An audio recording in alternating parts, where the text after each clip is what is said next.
Have you ever wondered how ancient civilizations thrived for centuries in some of the most disaster-prone regions on Earth? Without modern technology, without early warning systems, they faced earthquakes, floods, and storms with nothing but their wits and wisdom, and astonishingly, they not only survived but flourished. Their secret lies not in luck, but in design.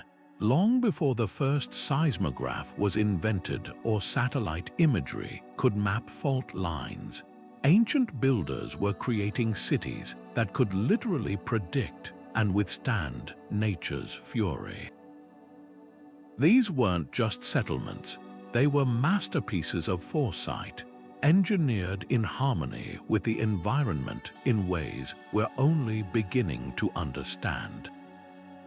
Picture this, a city built thousands of years ago, its streets aligned to channel floodwaters safely away from homes, its foundations designed to sway with the earth rather than collapse. Or imagine structures so intelligently crafted that they signaled impending disasters through subtle architectural cues. This isn't science fiction, it's historical reality. From the earthquake-resistant temples of ancient Greece to the flood-defying urban layouts of the Indus Valley, our ancestors embedded a deep understanding of natural patterns into the very stone and soil beneath their feet. They listened to the land, observed the skies, and translated that knowledge into designs that protected generations. What's even more remarkable is how much of their wisdom has been overlooked or forgotten until now. In this video, we're embarking on a journey back through time to uncover these hidden marvels of ancient engineering. We'll explore how civilizations from across the globe anticipated disasters we still struggle with today, and we'll reveal the startling precision behind their architectural choices. This is more than a history lesson. It's a testament to human ingenuity, a story of how observation and intuition once built societies that were resilient, sustainable, and profoundly connected to the world around them. By the end, you'll see the past not as a distant memory, but as a living library of solutions that might just inspire how we build our future. This foundational knowledge comes to life in one of the most captivating examples from the ancient world, the magnificent Palace of Nosos on the island of Crete. The Minoan civilization, which thrived over 3,500 years ago, built their grand structures in a region crisscrossed by active fault lines. Instead of trying to fight the inevitable tremors, their engineers worked with them, developing a brilliant form of proto-seismic design. They understood that rigidity in the face of a quake meant certain collapse, so they introduced flexibility. The secret was in their use of wooden beams. They would strategically place large, durable timbers within the stone walls, creating a skeletal framework that could bend and sway with the shaking earth, effectively absorbing and dissipating the destructive energy. This ingenious method, known as coursed rubble masonry, is a direct ancestor of the reinforced concrete we use in earthquake zones today, but their foresight didn't stop at the walls. They even designed their infrastructure with disasters in mind, constructing sophisticated drainage and water supply systems that were less likely to rupture and fail during a seismic event, ensuring the community had access to fresh water when it was needed most. This wasn't just building, it was a form of architectural empathy, a deep listening to the whispers of the land that told them how to build not just for grandeur, but for longevity. The Minones weren't merely reacting to past disasters, they were anticipating future ones, embedding resilience into the very heart of their culture. Their palaces were more than royal homes, they were living, breathing entities designed to dance with the earth rather than stand rigidly against it. And what's truly fascinating is how the Minones' understanding went beyond mere construction techniques. Their entire urban layout at Knossos seems to have been a calculated response to their volatile environment. The palace complex itself, with its sprawling, multi-story design and labyrinthine corridors, wasn't just an architectural marvel for its time, it was a strategic masterpiece. The open courtyards and light wells were positioned not only for ventilation and light, but also to create structural voids that could redistribute stress during an earthquake, preventing a catastrophic domino effect of collapsing rooms. This intricate design suggests a profound, almost intuitive grasp of physics and material behavior that we would only formalize with mathematics millennia later. They were effectively creating a controlled crumple zone, allowing certain non-essential areas to bear the brunt of the force while protecting the vital heart of the palace. Furthermore, the strategic placement of storage magazines, where they kept their vital supplies of olive oil, wine, and grain, was often in more stable, lower-level areas with thicker walls, safeguarding the community's wealth and survival resources from ruin. This holistic approach to risk mitigation, protecting both people and provisions, shows a societal priority on resilience that is stunningly advanced. It makes you reconsider the very definition of a primitive society. These were not people living in fear of the ground beneath them. They were people who had learned to listen to its tremors and answer with intelligence woven into stone and wood. Their legacy is a powerful reminder that sometimes the most advanced solution isn't to overpower nature, but to move in harmony with its rhythms. While the Minones were mastering the art of dancing with the earth, an equally brilliant civilization over 4,000 miles away was learning to embrace the power of water. In the vast floodplains of the Indus Valley, around 2600 BCE, the architects of Mohenjo-Daro faced a different kind of recurring challenge: the immense, unpredictable fury of the Indus River during the monsoon seasons. Rather than see this annual deluge as an unstoppable force of destruction, they viewed it as a predictable element of their environment, one that could be managed, channeled, and even harnessed. Their solution was to build not just a city, but a monumental machine for living with water. The most fundamental and awe-inspiring feature of their design was the decision to elevate the entire city on a series of colossal, man-made platforms constructed from millions of uniform mud bricks. This was not a small mound. It was an artificial hill, a massive bulwark raising the city's heart above the known flood levels of the river, creating a permanent island of safety amidst the seasonal chaos. But their genius truly reveals itself in the intricate network that ran beneath their streets. Mohenjo-Daro boasted what is arguably the world's first comprehensive urban drainage system, a feature that would put many modern cities to shame. Every single house was connected to a covered, centralized sewer system made of baked bricks. These channels ran under the main streets, carefully sloped to use gravity to pull wastewater and rainwater away from residential areas and out beyond the city walls. They even included clever features like removable brick lids for easy maintenance and cleaning, and street grates to collect surface water. This wasn't a haphazard effort. It was a meticulously planned municipal utility, demonstrating a stunningly advanced concept of public health and civic engineering that wouldn't become standard in the West for thousands of years. The city's strict grid-like layout further amplified this hydraulic efficiency. The wide, perfectly straight streets acted as predetermined flow paths, ensuring that any water that did make it onto the surface during a storm had a clear and direct route to exit the city, preventing the kind of chaotic pooling and erosion that could undermine buildings and foundations. This defensive mastery of water was perfectly balanced with an offensive strategy for resource management, understanding that the same monsoons that threatened them also brought life. They built countless wells to access clean groundwater and large, brick-lined reservoirs to store precious freshwater for the long, dry seasons. They turned an existential threat into their greatest resource, ensuring a stable water supply for drinking, bathing, and irrigation year-round. This holistic integration of defense and utility allowed Mohenjo-Daro to not just survive, but to thrive as a dense, bustling metropolitan center for centuries. It stands as a timeless testament to a simple but profound truth. True resilience isn't about building walls to keep nature out. It's about designing systems that allow us to live intelligently and sustainably within its ever-changing cycles, a lesson from 4,000 years ago that has never been more relevant.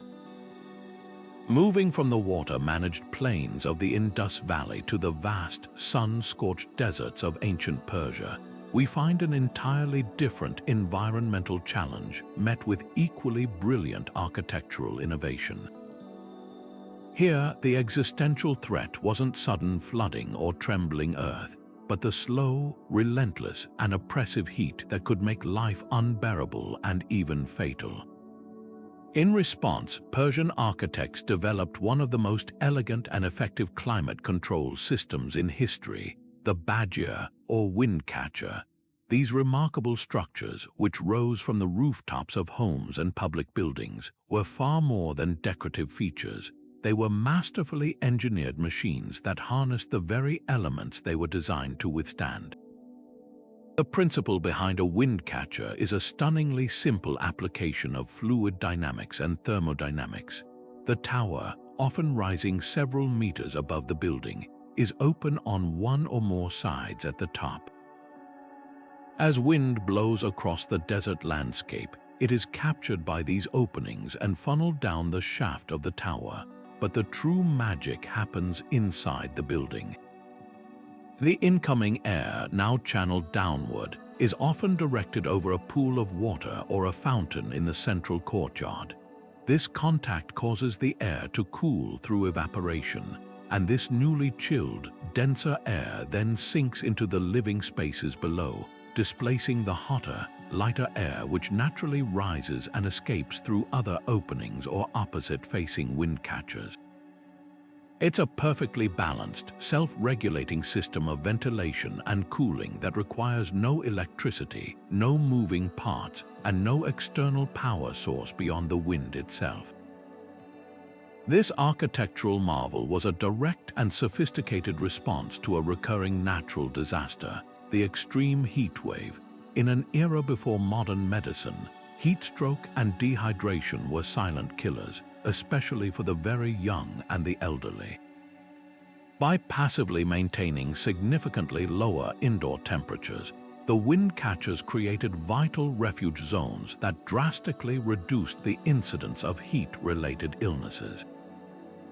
They transformed buildings into life-saving sanctuaries during the most brutal summer months, ensuring community resilience and continuity in a climate that was otherwise hostile to human habitation.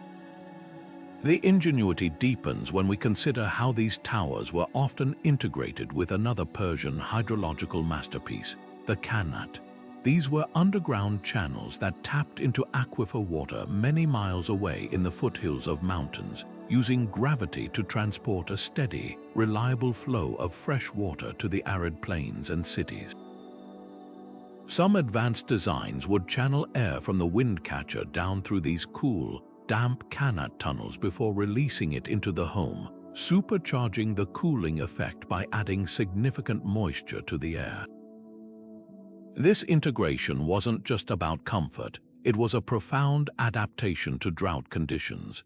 By adding humidity to the exceptionally dry desert air, this system helped prevent the dehydration of the human body and the cracking of building materials, creating a more habitable microclimate that combated the environmental extreme on multiple fronts.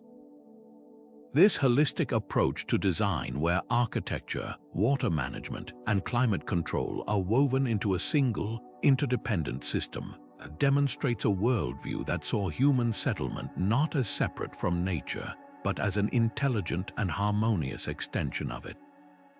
The legacy of the Badger is a powerful challenge to our modern, energy-intensive approach to cooling, reminding us that some of the most sustainable and resilient solutions are those that work with the environment rather than constantly fighting against it.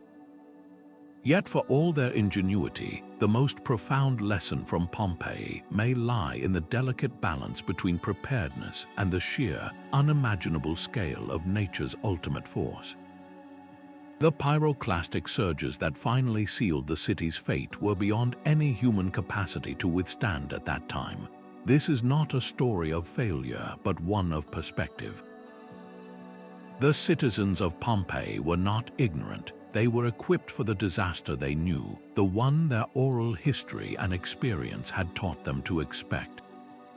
Their tragedy was being utterly unprepared for the catastrophe they could not possibly conceive of.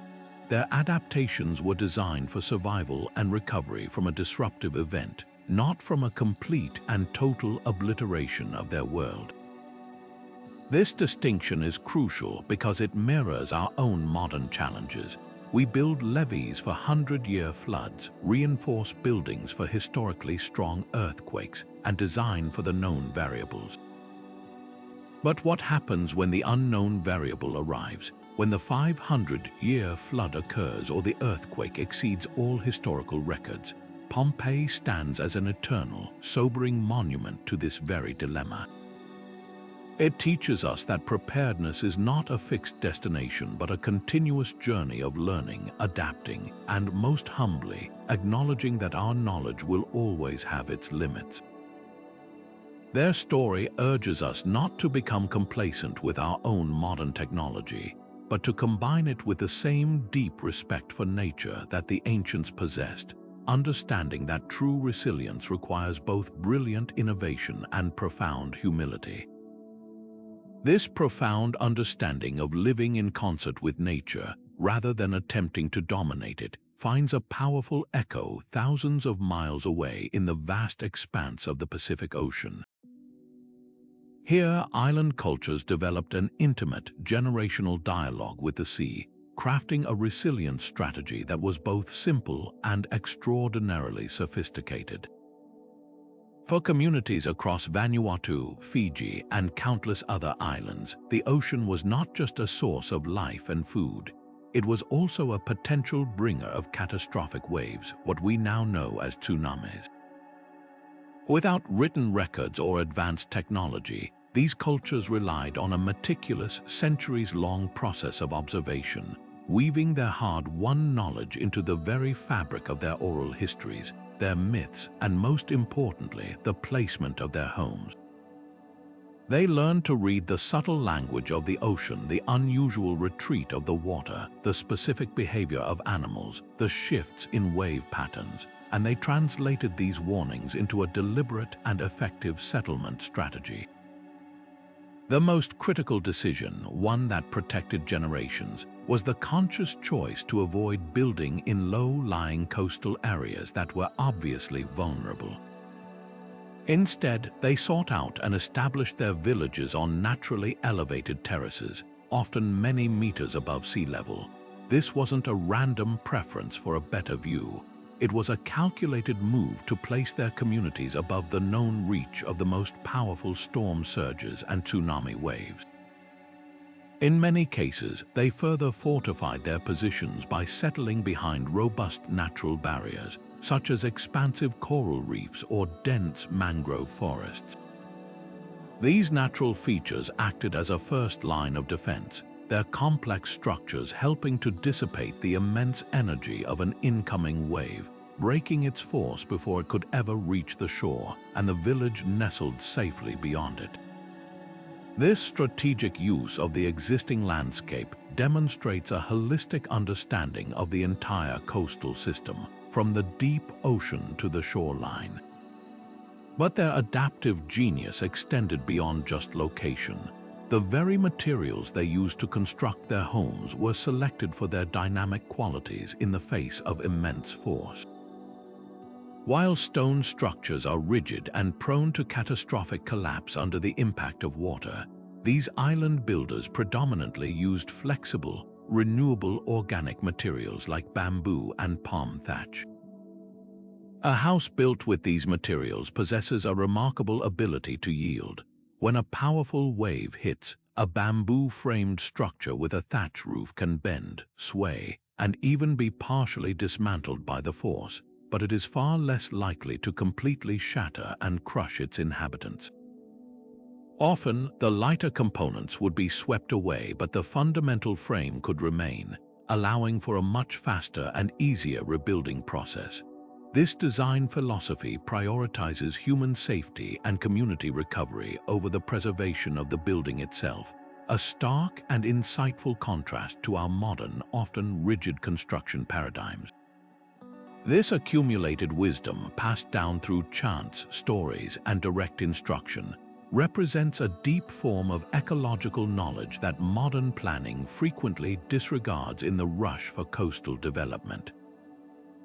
We often see prime beachfront property as the most valuable real estate, paving over the very natural buffers that once provided protection.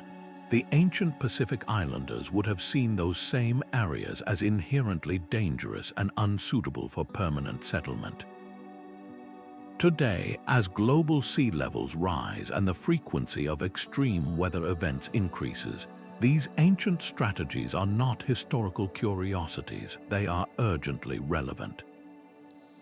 They offer a blueprint for resilient design that works with the environment's logic, not against it, re-evaluating their approaches from elevating structures to restoring natural barriers like mangroves and reefs, provides invaluable insights for creating communities that can not only survive but sustainably thrive along our increasingly volatile coastlines.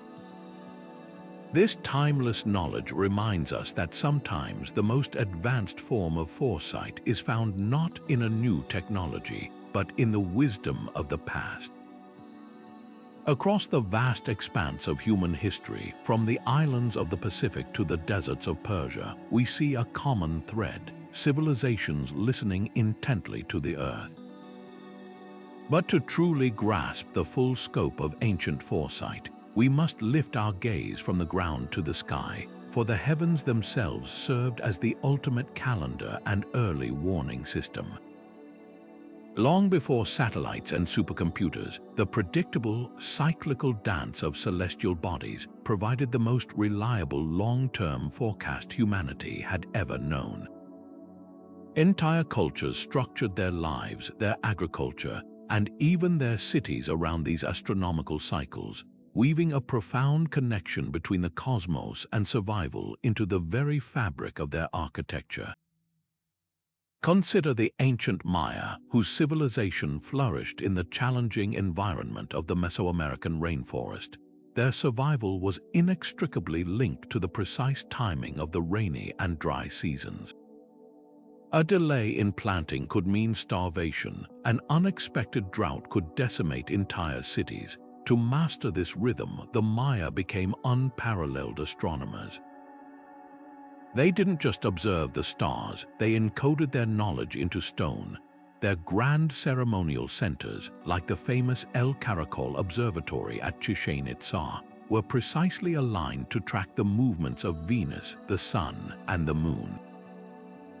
The windows and sightlines in these structures were not arbitrary, they were calibrated instruments. When a certain star would appear in a specific window, or when the sun would cast a shadow across a particular carved marker, it signaled a pivotal shift in the season.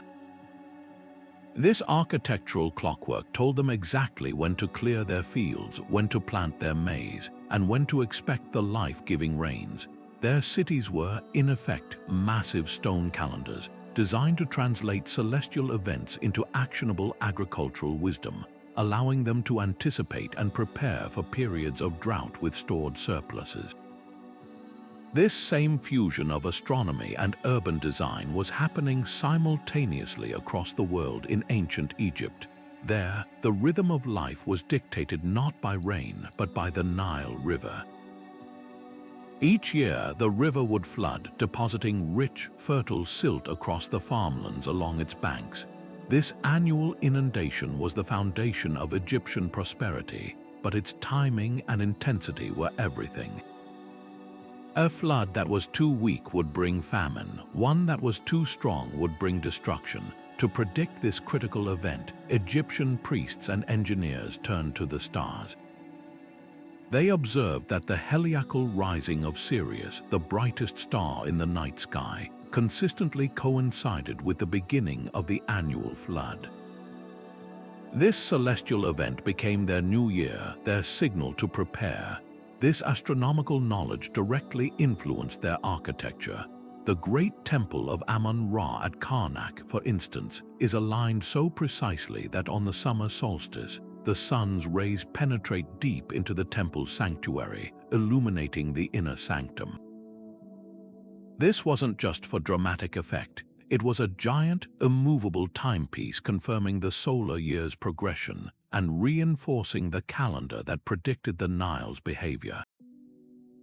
Their entire administrative and storage system, the granaries that held the kingdom's wealth, was built around this astronomically derived schedule, ensuring resilience against the river's unpredictability. This deep integration of sky and stone reveals a world view where human innovation was not separate from nature, but a conscious extension of its patterns. These societies understood that to predict disaster, be it drought or flood, was to wield power over it. They didn't need to stop the drought or control the floodwaters. They simply needed to know they were coming. This anticipatory knowledge, etched into their city layouts and temple orientations, allowed them to build buffers, manage resources, and organize labor with breathtaking efficiency. Today, we are only beginning to rediscover the sophistication of this ancient science through the field of archaeoastronomy, which decodes the astronomical alignments of ancient sites. It reminds us that our ancestors saw the universe as an interconnected whole, where a shift in a star's position could dictate the fate of an empire, and that the most powerful predictive tool ever devised was, for millennia, hanging right above our heads, waiting to be read. This deep, cosmic awareness of natural patterns was matched on the ground by an equally profound understanding of the very materials they built with. While we often marvel at the sheer scale of ancient monuments, we sometimes overlook the brilliance hidden in the choice of a single stone or brick. Ancient architects operated as master material scientists, conducting centuries-long experiments with the resources nature provided. They didn't have the luxury of reinforced steel or polymer composites.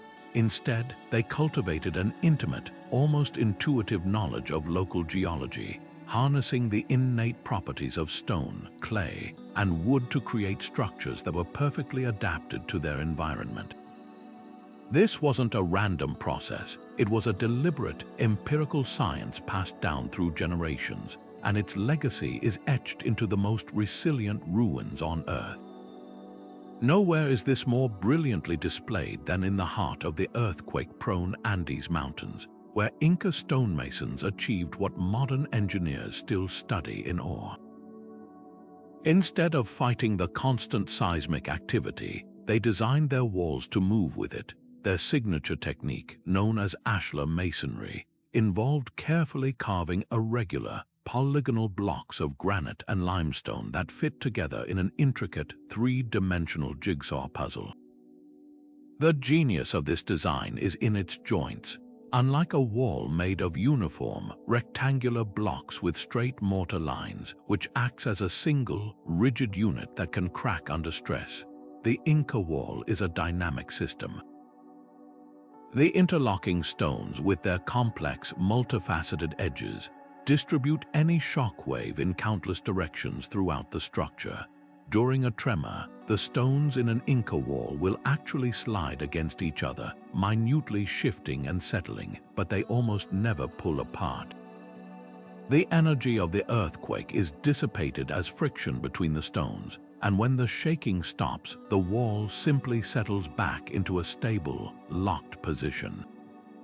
It's a breathtakingly simple yet effective form of seismic dampening, all achieved without a single drop of mortar. The famous 12-angle stone in Cusco isn't just a tourist attraction. It's a monument to this profound understanding of physics and material behavior, a single stone that exemplifies an entire philosophy of resilient, flexible construction. Meanwhile, in the floodplains of Mesopotamia, builders faced a completely different adversary, water. Their primary building material was the mud brick, a simple mix of earth and straw. While abundant and easy to produce, sun-dried mud bricks have a critical weakness: they melt back into mud when exposed to sustained water.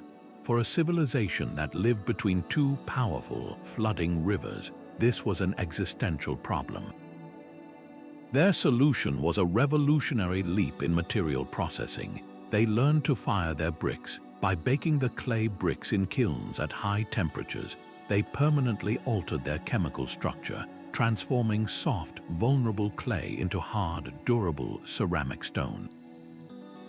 These fired bricks were virtually impervious to water, creating a permanent barrier against the destructive forces of floods. This innovation didn't just protect individual homes, it allowed them to build on a colossal scale. The famed ziggurats, those massive step temple platforms that dominated the skyline, were essentially enormous, waterproof cores made from millions of these fired bricks, ensuring their cultural and religious heart would endure the annual deluges. This move from sun-dried to fired clay represents one of humanity's first great acts of alchemy, turning soft earth into enduring stone through the application of fire and knowledge. Beyond mere durability, this ancient approach to material science was inherently sustainable. Builders were forced to use what was locally available, and this limitation bred incredible innovation. They became experts in the specific qualities of regional limestone, sandstone, and granite. They knew which types of timber had the best flexibility for withstanding high winds or tremors. This local sourcing eliminated the massive carbon footprint associated with transporting heavy materials over long distances, a common practice in modern construction. Furthermore, many of these ancient techniques used minimally processed materials. An Inca stone wall, for instance, requires only the energy expended by the stonemason to shape it. It doesn't involve the immense industrial energy needed to produce cement or steel. When a structure made of these natural materials did eventually fail or was abandoned, it could degrade gracefully back into the environment without leaving behind toxic residues or unsightly, non-biodegradable waste. This circular, cradle-to-cradle approach to building is something our modern world is desperately trying to relearn. The ancient builders' empirical, place-based knowledge offers a powerful blueprint for a more resilient and ecologically harmonious future, proving that sometimes the most advanced material science is the kind that has already been tested by time itself. This holistic view of urban planning, where every street, wall, and waterway served multiple defensive and practical purposes, represents perhaps the most sophisticated level of ancient foresight. Moving from the scale of a single, brilliantly engineered building to the grand blueprint of an entire city reveals a master plan for communal survival. The Romans, masters of pragmatic engineering, applied this system's thinking to urban design in places like Pompeii. While famously frozen in time by the very volcanic disaster it could not withstand, the city's layout reveals a clear strategy for dealing with more common threats like fires or tremors. Its wide, straight streets, while perfect for the movement of carts and commerce, also served a critical secondary function. They were designed to act as fire breaks, slowing the spread of flames from one city block to the next, and more importantly, they provided clear, rapid escape routes for panicked citizens during any emergency. This multi-purpose design philosophy meant that the very infrastructure of daily life was also a permanent, passive safety feature. On the other side of the world, the ancient Chinese capital of Chang'an, one of the largest and most influential cities in the world during the Tang dynasty, took this concept of multi-layered defense to a monumental scale. The city was encircled by massive, imposing walls that stood as a formidable barrier against invading armies. But these walls were far more than just military fortifications. They were seamlessly integrated into a sophisticated hydrological system. The deep, wide moats that surrounded them were not empty ditches but were actively connected to nearby rivers and canals. During the rainy season, these moats could be strategically opened to channel and contain floodwaters, preventing the catastrophic inundation of the city's interior. The water captured in these immense reservoirs could then be used for irrigation, for firefighting, or to supply the city's complex network of gardens and canals, turning a potential disaster into a managed public utility. This wasn't just a city with walls, it was a city engineered as a single, resilient organism, where every element of its design worked in concert to protect and sustain its immense population. Perhaps one of the most striking examples of this deep integration with the natural landscape comes from the canyons of the American Southwest. The ancestral Pueblones, who thrived in the arid and unpredictable climate of the Four Corners region, made a conscious and brilliant choice in their urban planning. They built their sprawling settlements, like the awe-inspiring Cliff Palace at Mesa Verde, directly into the sheltered alcoves of towering canyon walls. This strategic placement offered a stunning array of defensive and environmental advantages. The massive, overhanging sandstone cliffs provided a natural roof that shielded the community from the region's weather extremes: the blistering summer sun, torrential downpours, and heavy winter snows. The rock face itself acted as a giant thermal mass, absorbing heat during the day and radiating it back slowly at night, helping to regulate the temperature of the dwellings nestled against it. Positioned high on the canyon wall, the village was inherently defensible, difficult for raiders to access and easy for residents to defend.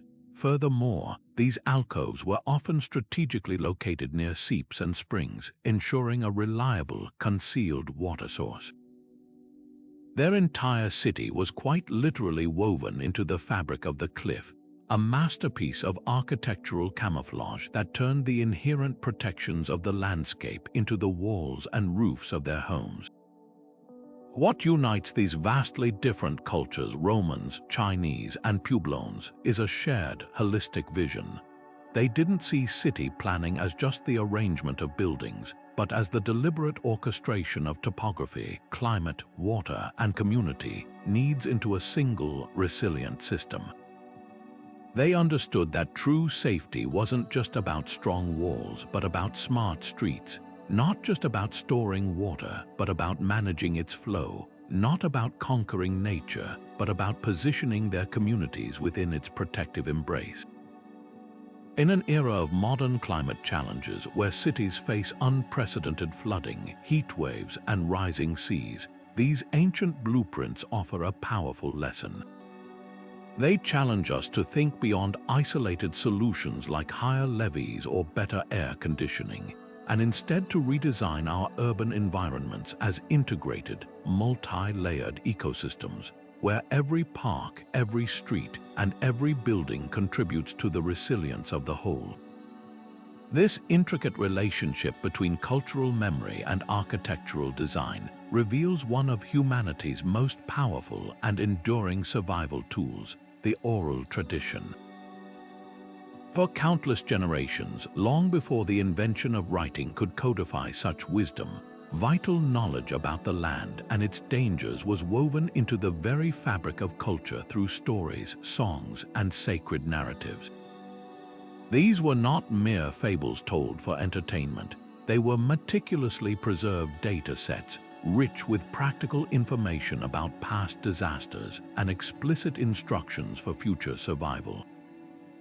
This intergenerational handoff of lived experience allowed communities to build resilience directly into their homes and villages, creating a living archive of environmental knowledge that guided their every design choice. We see this profound connection brilliantly illustrated among the First Nations of the Pacific Northwest coast of North America. For the indigenous peoples of this region, like the Haida and the Tlingit, the ocean was both a generous provider and a terrifyingly destructive force.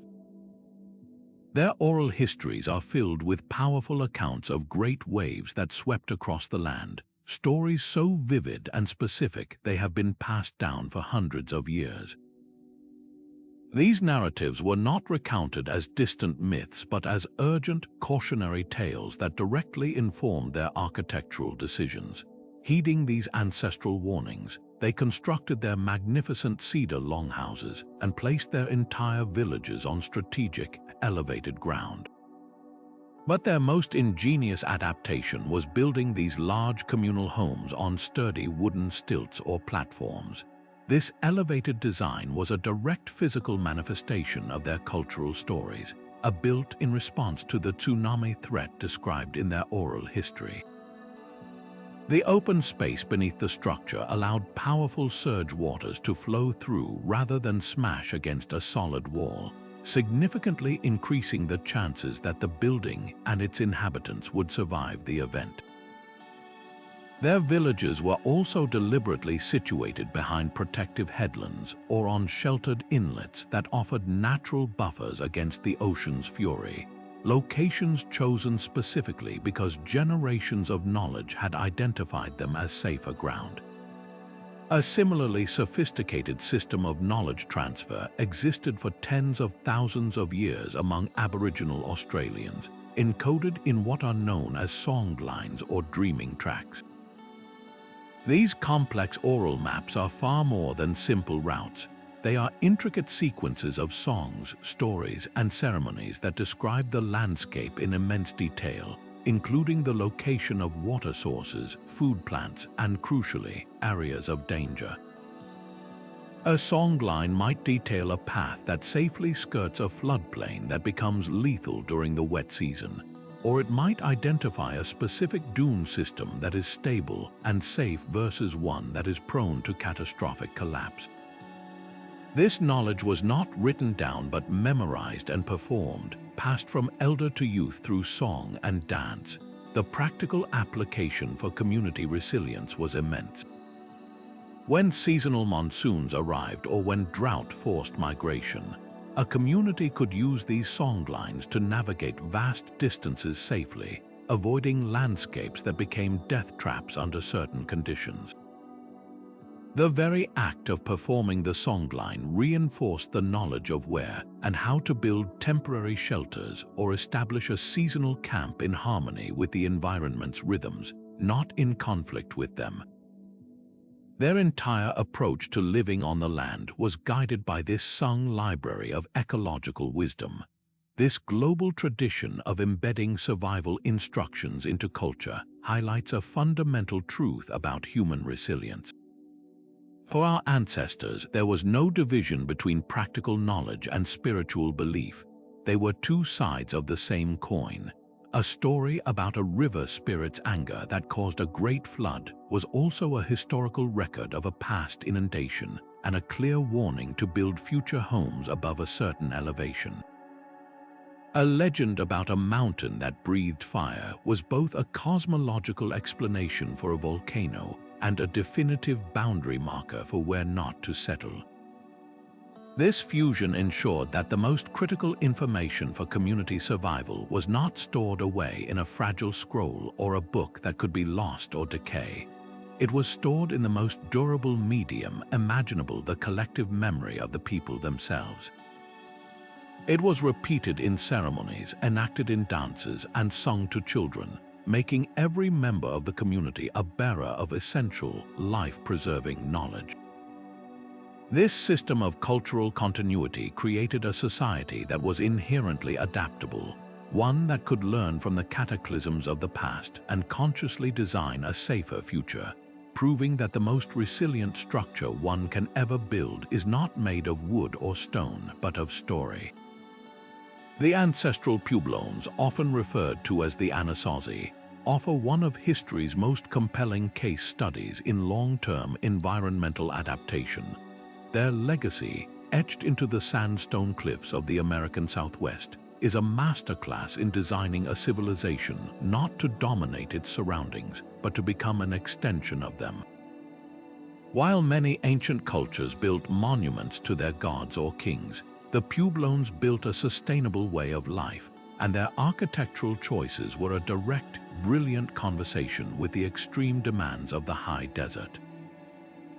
They faced a trifecta of challenges: scorching summer heat, freezing winter cold, unpredictable water scarcity, and the ever-present danger of rockfalls and flash floods in the canyonlands. Their response was not to fight these forces, but to collaborate with them, creating homes that were both shelter and partner to the landscape.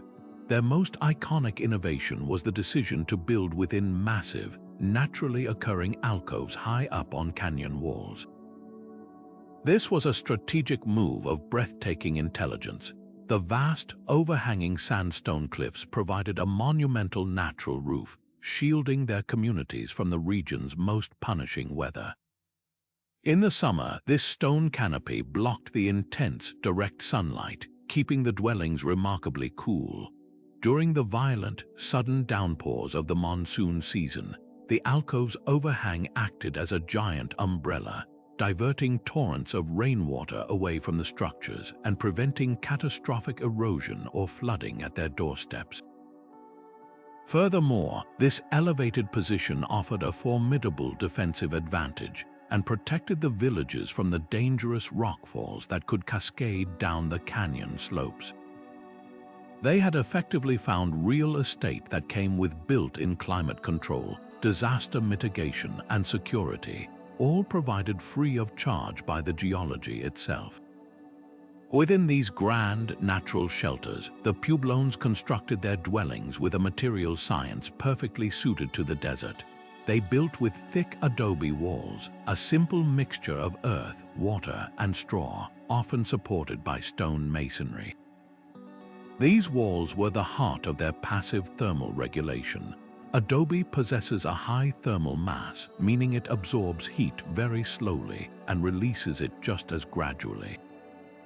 During the hot summer days, the thick walls would soak up the heat, preventing the interior from becoming an oven. Then, as the cold desert night descended, the stored warmth would radiate back into the living spaces, providing a steady, natural source of heat. This same principle worked in reverse during the winter, moderating the frigid outdoor temperatures to maintain a more stable and habitable environment inside. It was a perfectly balanced, energy-free system that required no mechanical intervention, only a deep understanding of material properties. Their ingenuity extended to the smallest details of their design, including the strategic placement of doors and windows. These openings were not random. They were carefully positioned to maximize solar gain during the desired seasons. Smaller windows on the sun-facing side would limit heat intake during the summer, while larger openings would capture the lower-angled winter sun, allowing its warmth to penetrate deep into the rooms and further supplement the adobe's heating capabilities. This careful orchestration of light and shadow turned their architecture into a precise solar instrument. Perhaps their most critical innovation, however, was in managing their most precious and scarce resource, water. In an environment where annual rainfall was low and unpredictable, they engineered sophisticated water catchment systems that would make any modern engineer nod in respect. They constructed elaborate networks of channels and dams to capture rainwater from the vast stone catchment area of the mesa tops above them. This water was then directed into meticulously carved reservoirs and cisterns, often lined with clay to prevent seepage, where it could be stored for the long, dry months. They even developed techniques to control siltation and evaporation. This guaranteed a reliable supply for drinking, cooking, and irrigating their crops on the mesa tops, transforming their cliffside villages into self-sustaining oases in an arid land. The enduring lesson of the ancestral Pueblones is not one of primitive survival, but of sophisticated thrival. They demonstrate that true sustainability is not about adding complex technology to an inefficient system, but about designing a system that is inherently efficient from the start, working in concert with the timeless rhythms of the natural world. This profound integration of the practical and the spiritual might be one of the most overlooked aspects of ancient ingenuity. For many of these cultures, the line between an act of faith and an act of engineering simply did not exist. Their religious beliefs and mythological narratives were not separate from their understanding of the natural world. They were the very framework through which that understanding was processed, explained, and acted upon. This created a powerful feedback loop where the lessons learned from past disasters were encoded into sacred stories, and those stories, in turn, directly dictated the rules for building a safer future. The gods were not abstract concepts. They were personifications of the terrifying and awe-inspiring forces of nature, and to appease them was to engage in the most fundamental form of risk management. We can see this principle in action across the ancient Greek world, particularly in their relationship with the unpredictable sea. The Greeks were master sailors, but they were also terrifyingly aware of the ocean's destructive potential. Their response was to build magnificent temples dedicated to Poseidon, the god of the sea, earthquakes, and storms. These were not built in secluded, safe inland areas. They were constructed prominently on capes, in harbors, and on vulnerable coastlines, places directly in the path of the danger they sought to mitigate. The Temple of Poseidon at Saunion, perched dramatically on the cliffs of Attica, is a perfect example. Its placement was a deliberate act of symbolic defense. It was an offering, a show of respect to the deity believed to control the very waves that crashed against the rocks below. Sailors would see the temple from afar, a gleaming white beacon that served both as a navigational landmark and a reminder to honor the god's power. This practice of building in vulnerable zones was a form of architectural diplomacy, a constant negotiation with the forces of nature through the language of worship. By honoring Poseidon in the places he was most powerful, they believed they could earn his favor and protection, turning a spiritual practice into a community-wide strategy for coastal resilience. A similar, though even more pragmatic, fusion occurred in Japan, where Shintoism, with its deep reverence for nature spirits known as kami, shaped settlement patterns for centuries. The Japanese archipelago is relentlessly battered by earthquakes and tsunamis, and this long history of catastrophe is deeply woven into the culture. Many ancient Shinto shrines, such as the famous Itsukushima Shrine with its iconic floating torii gate, are built in locations that appear breathtakingly beautiful yet strategically clever. They are often situated on elevated ground, nestled in forests at the base of mountains, or on hillsides well above the reach of historical storm surges. This was not a coincidence. The choice of location was twofold. These serene, higher elevations were considered the pure dwelling places of the kami, but they also functioned as designated safe havens. When a tsunami warning was passed through villages, often by the rapid ringing of the shrine's bell, the community knew to flee to the shrine. The sacred compound became a literal refuge, its elevated geography providing safety from the incoming waves. The spiritual center of the community thus also served as its emergency shelter, blending the concepts of sacred sanctuary and physical survival into a single, powerful idea. The shrine was both a place to pray for protection and the very embodiment of that protection. This intersection of faith and foresight transformed disaster preparedness from a mere technical challenge into a core communal responsibility, reinforced by shared belief. A myth about a river god's anger that caused a great flood was not just a story. It was a historical record and a zoning law wrapped into one, teaching each new generation why they should not build their homes on a certain fertile but dangerous floodplain. A ritual that involved making offerings to the god of fire was also a public safety campaign that emphasized the importance of maintaining clear spaces between wooden buildings. By embedding these survival instructions into the fabric of their religion, these ancient societies ensured the knowledge was preserved, repeated, and respected. It became taboo to ignore these rules, not just because it was imprudent, but because it was sacrilegious. This cultural system created a powerful, self-reinforcing cycle of resilience that was maintained not by a centralized government, but by every member of the community, from the high priest to the newest farmer. It shows us that for our ancestors, preparing for disaster was as much a matter of building the right kind of society as it was about building the right kind of wall. This fascinating interplay between ancient wisdom and modern technology brings us to a critical juncture in our own story of resilience. Today, we stand on the shoulders of giants, equipped with a dazzling array of digital tools our ancestors could scarcely imagine. Networks of seismometers blanket fault lines, satellites circle the globe monitoring atmospheric pressure and sea levels, and complex algorithms churn through vast datasets to model potential disaster scenarios. This represents an active, externalized system of prediction, a technological nervous system that reaches out to sense trouble long before it arrives on our doorstep. It is powerful, precise, and has undoubtedly saved countless lives. Yet, for all its power, this modern approach often operates at a remove from our daily lived experience. We receive alerts on our phones, warnings on our screens, but this knowledge can feel abstract, divorced from the physical world around us. This is where the ancient perspective offers a profound and complementary strength. Their methods were rooted in deep, sustained, and direct observation. They didn't just build to withstand, they learned to read the subtle language of the environment itself.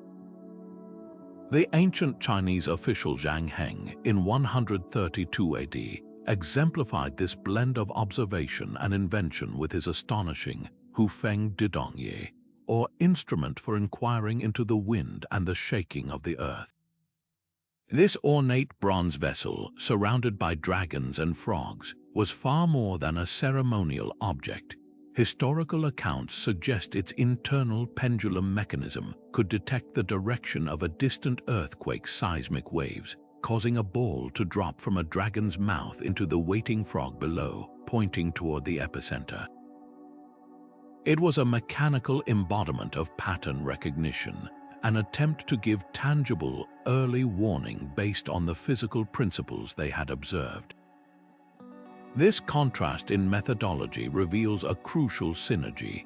Modern science gives us the when and the where with incredible accuracy, but ancient wisdom can help us rediscover the how to live within a dynamic system. Their greatest legacy is the concept of passive defense, designing our communities to be inherently resilient, to absorb shock without catastrophic failure. Think of it this way: our early warning systems are the shout that tells us to brace for impact.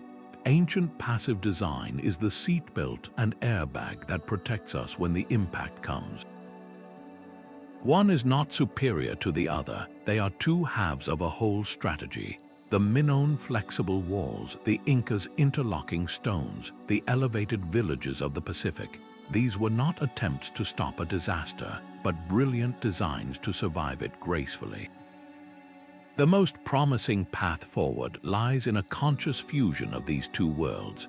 Imagine a coastal city protected by a modern tsunami warning system, but also shielded by the deliberate restoration of mangrove forests and coral reefs, those ancient natural barriers that dissipate wave energy.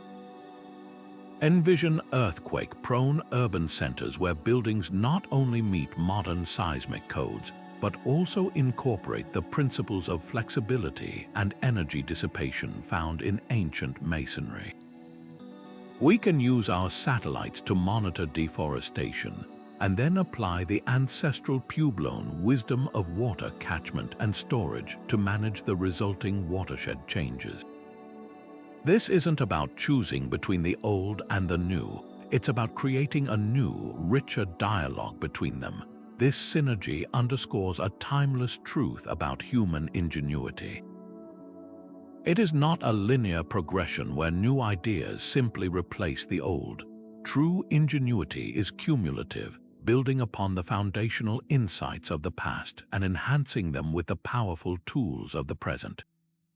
The goal has always been the same: to safeguard our communities and create a lasting legacy of safety.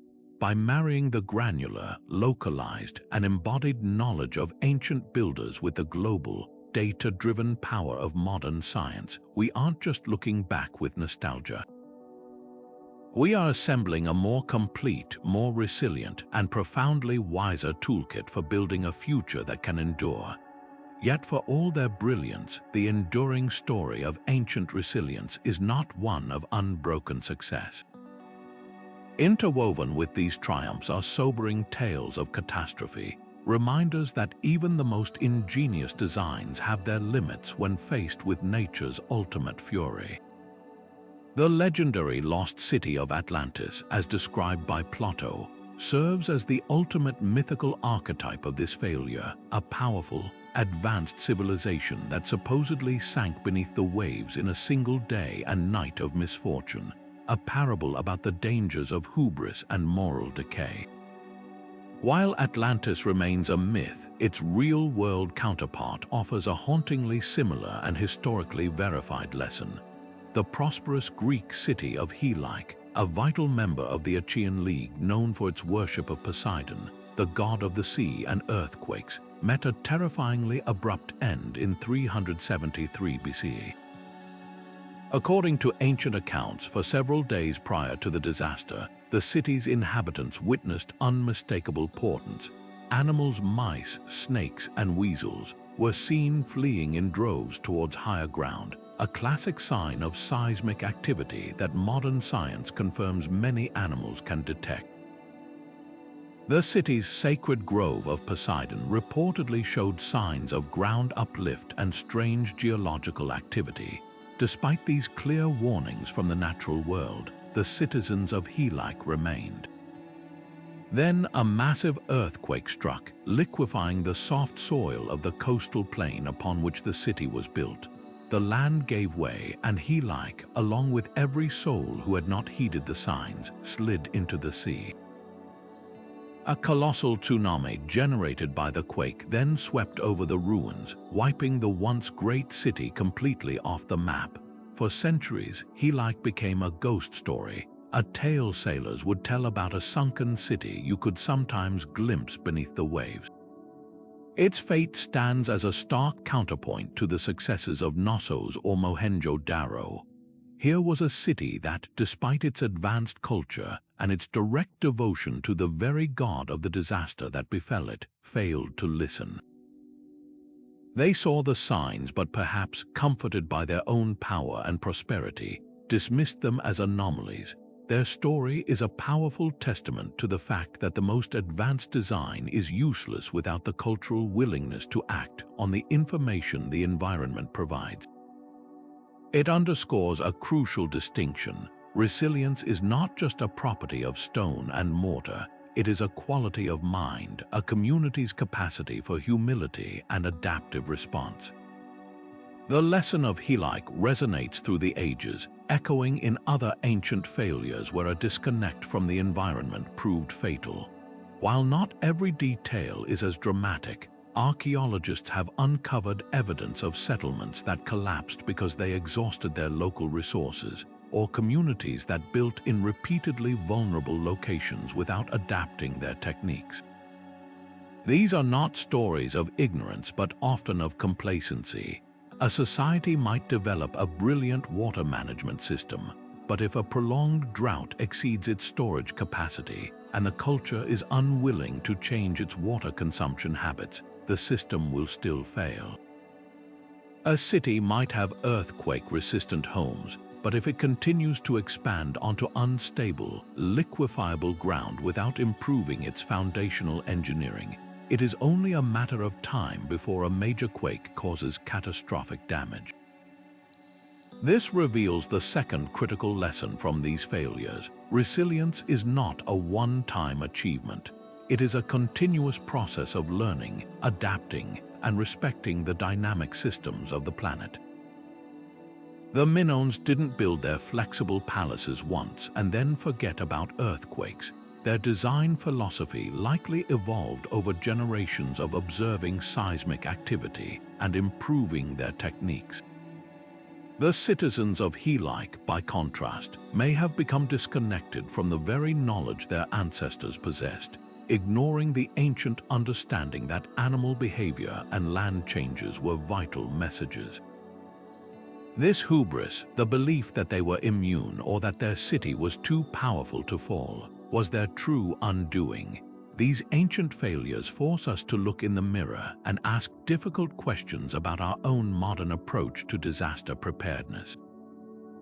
We have constructed incredible early warning systems and building codes that far surpass anything the ancient world possessed. Yet we also build massive cities on fault lines, drain protective wetlands for coastal development, and often ignore the escalating scientific warnings of climate change. We can sometimes exhibit the same hubris, trusting in our technology to save us while making choices that increase our systemic vulnerability. The story of Helike teaches us that technology alone is not a panacea. The most sophisticated tsunami warning siren is worthless if people don't know to evacuate to high ground when they hear it, or if they choose not to believe the warning. True modern resilience, therefore, must be a hybrid model. It combines our powerful technological tools with the ancient wisdom of listening to the environment, choosing our building locations with care, respecting natural buffers, and most importantly, fostering a culture of humility and readiness. The lost cities of the past urge us not to simply build stronger walls, but to cultivate wiser communities, ones that remember that listening to the land, to the animals, and to the lessons of history is the first and most vital step in surviving whatever the future holds. What's truly remarkable is how this isn't just a nostalgic look back at old techniques, but a rigorous, evidence-based revival. Modern materials science and computer modeling have given us the tools to understand why these ancient methods worked so well. We can now simulate the complex physics of an Inca wall shifting during an earthquake, quantifying the energy dissipation that their masons understood intuitively. This scientific validation is what has propelled these ideas from historical curiosities into the building codes of cities from San Francisco to Tokyo. The principle of base isolation, for instance, is now a gold standard in seismic design. It involves constructing a building on flexible bearings or pads that allow the structure to move independently of the ground motion during a quake. While the materials are modern layers of steel and rubber, the fundamental concept is a direct descendant of the Inca's ashlar masonry, allowing the earth to move while the structure maintains its integrity. It's a high-tech echo of a 3,000-year-old idea, proving that the ancients had a grasp of foundational physics that we are only now fully appreciating with our advanced mathematics. This convergence of ancient wisdom and modern innovation extends powerfully into our struggle with water management. Today's urban planners face a constant battle with stormwater runoff, where vast expanses of concrete and asphalt prevent rainwater from soaking into the ground, leading to polluted overflow and destructive flooding. The solution, increasingly, is to look back to the holistic systems of places like Mohenjo-Daro. Instead of simply building bigger pipes to channel water away faster, which often just moves the flooding problem downstream. Progressive cities are implementing what's known as green infrastructure. This includes the widespread installation of green roofs, which are modern interpretations of the Hanging Gardens of Babylon, using layers of soil and vegetation to absorb rainwater, reduce runoff, and provide natural insulation. We're also seeing the creation of urban wetlands and bioswales, which are essentially engineered versions of the natural marshes and reed beds that have always managed water. These features are strategically placed to capture, filter, and slowly release stormwater, mimicking the ancient Mesopotamian irrigation systems that turned destructive floods into a life-giving resource. This approach doesn't just manage water, it cleans it, reduces the urban heat island effect, and creates vital green spaces for communities, offering a multi-benefit solution that our ancestors would instantly recognize. This movement towards what is called biomimicry or biophilic design represents a profound shift in our architectural philosophy. For over a century, the prevailing model was to conquer nature with brute force engineering, taller levees, stronger concrete, and more powerful pumps. But we are increasingly learning that this approach is often brittle, expensive, and ultimately unsustainable. The new paradigm, informed by ancient success stories, is one of resilience through flexibility and integration. It asks not how we can stop a flood, but how we can safely live with it, not how we can prevent an earthquake, but how we can design a building to dance with it. This is the true legacy of these ancient engineers. They have given us a new, or rather very old, way of seeing our relationship with the planet. Their work shows us that the most elegant and enduring solutions are those that work in concert with natural forces, not against them. This exciting fusion of tradition and innovation is quietly building a more resilient future, one where the wisdom of the past is literally being set in stone, steel, and soil for generations to come. This profound respect for the natural world, this architectural empathy, stands in stark contrast to much of modern development, where the land is often seen as a blank slate to be leveled and molded to our will. Ancient builders operated from a fundamentally different premise, that human settlement should be an extension of the existing ecosystem, not an imposition upon it.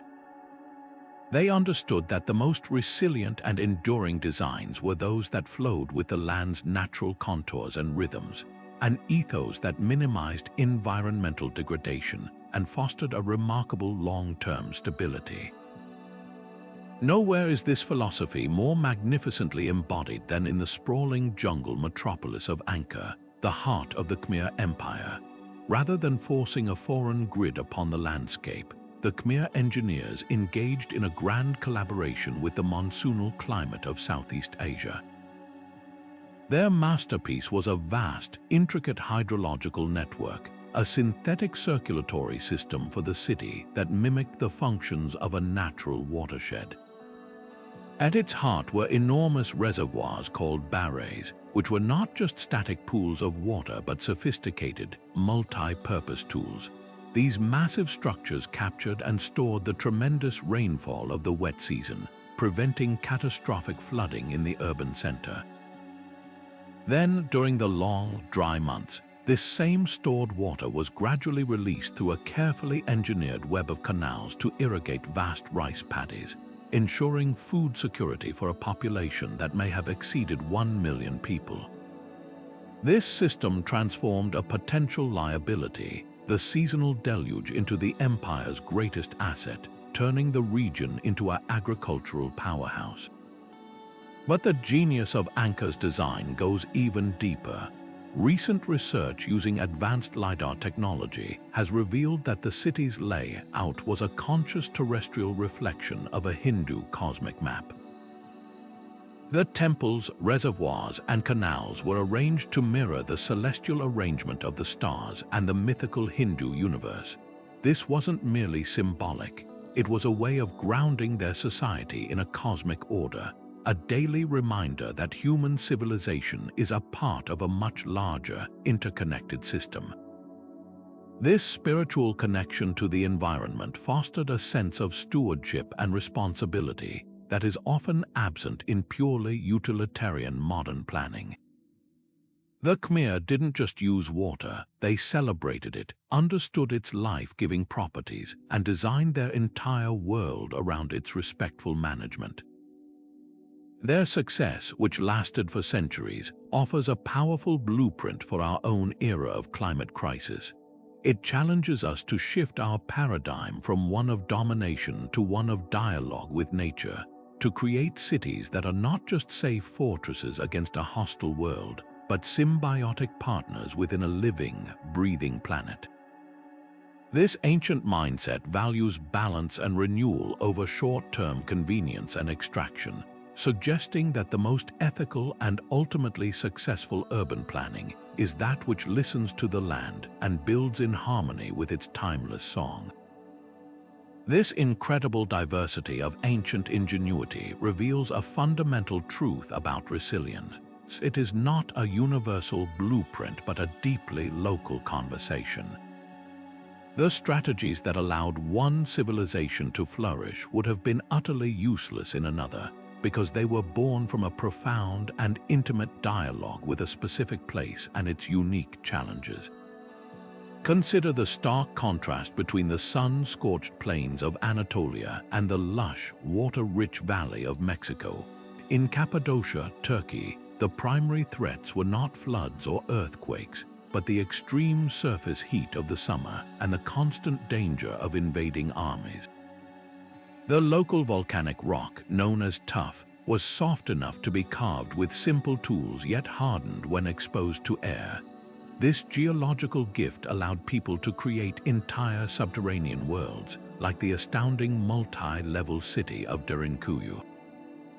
This was not a mere collection of caves. It was a sophisticated underground metropolis complete with living quarters, stables for livestock, churches, wine presses, and even intricate ventilation shafts that provided fresh air to depths of over 200 feet. Massive, rolling stone doors could seal the city off from the outside world, protecting its thousands of inhabitants from both the scorching sun and any surface threat for months at a time. Their solution to environmental and human danger was to retreat inward and downward, using the earth itself as a protective shield and a natural insulator against the heat. Now travel across the world to the Valley of Mexico, home to the Aztec capital of Tenochtitlan, a city built on an island in the middle of a vast lake system. Here, the challenge was the opposite, an abundance of water and a lack of stable, arable land. Rather than retreating from the water, the Aztecs embraced it with one of the most inventive agricultural innovations in history, the chinampa. These were not simple floating gardens, as they are sometimes called, but carefully constructed artificial islands. They were built by staking out rectangular plots in the shallow lake bed and weaving together layers of vegetation, mud, and rich sediment from the lake bottom. Willow trees were planted around the edges, their roots matting together to form a living, growing wall that anchored the chinampa firmly in place. This method effectively created new, incredibly fertile land from the water itself. The canals between the chinampas served as natural irrigation channels, and the constant nutrient flow from the water kept the soil productive for year-round cultivation. This was a brilliant adaptation to a flood-prone environment. Instead of trying to hold back the water with levees, they integrated their food production directly into the aquatic ecosystem, turning a potential liability into their greatest agricultural asset. The city itself was crisscrossed by canals, making Tenochtitlan a mesmerizing aquatic metropolis that left the Spanish conquistadors in awe. This global tapestry of solutions paints a clear picture. The ancient world was a vast laboratory of human adaptation. The Inuit in the Arctic learned to construct igloos from compacted snow, a material that provides superb insulation against brutal cold. In the wind-swept plains of Mongolia, nomadic cultures developed the jur, or yurt, a portable, circular dwelling with a flexible wooden frame and felt covers that could be quickly dismantled and moved to escape storms or find better pasture. In the swampy deltas of Bangladesh, communities have built homes on elevated stilts for generations, a simple yet effective design that allows floodwaters to pass harmlessly underneath while life continues above. Each of these designs is a perfect, elegant response to a specific set of conditions. A Mongolian yurt would be pointless in Cappadocia, just as a subterranean city would be catastrophic in a floodplain. This context specificity is the most crucial lesson we can learn from them. For our modern world, facing a global climate crisis that manifests differently in every region, from sea level rise on the coasts to prolonged drought inland, this ancient wisdom is more relevant than ever. It teaches us that we cannot simply copy and paste solutions from one place to another. A seawall designed for the Netherlands might not be the right answer for a small island nation in the Pacific. The key is to look at these ancient examples not for their specific blueprints, but for their underlying philosophy. A deep, humble observation of the local environment and a creative willingness to work with its forces, not against them. By studying this incredible diversity of past innovation, we gain a richer, more nuanced toolkit. We learn that resilience is not a single technology, but a mindset one that values local knowledge, embraces cultural diversity, and understands that true sustainability is always tailored to the unique song of the land. Yet for all the brilliant solutions we've uncovered, piecing together this ancient puzzle of disaster preparedness is itself a monumental challenge, a form of historical detective work fraught with obstacles. The evidence is often fragmentary, silent, and open to multiple interpretations. Imagine an archaeologist uncovering a massive, ancient wall. Was it built for defense against human enemies, or was it a levee designed to hold back floodwaters?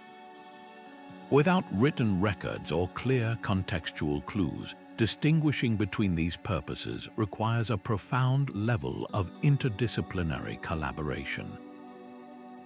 Archaeologists must work hand in hand with geologists to analyze soil layers for signs of past flooding, with historians to scour any surviving texts for mentions of its construction, and with climate scientists to understand the environmental pressures of the era. A single structure can tell a dozen different stories, and it's only by weaving these threads together that we can hope to arrive at the truth. Beyond the ambiguity of ruins, we face the profound and permanent silence of lost knowledge.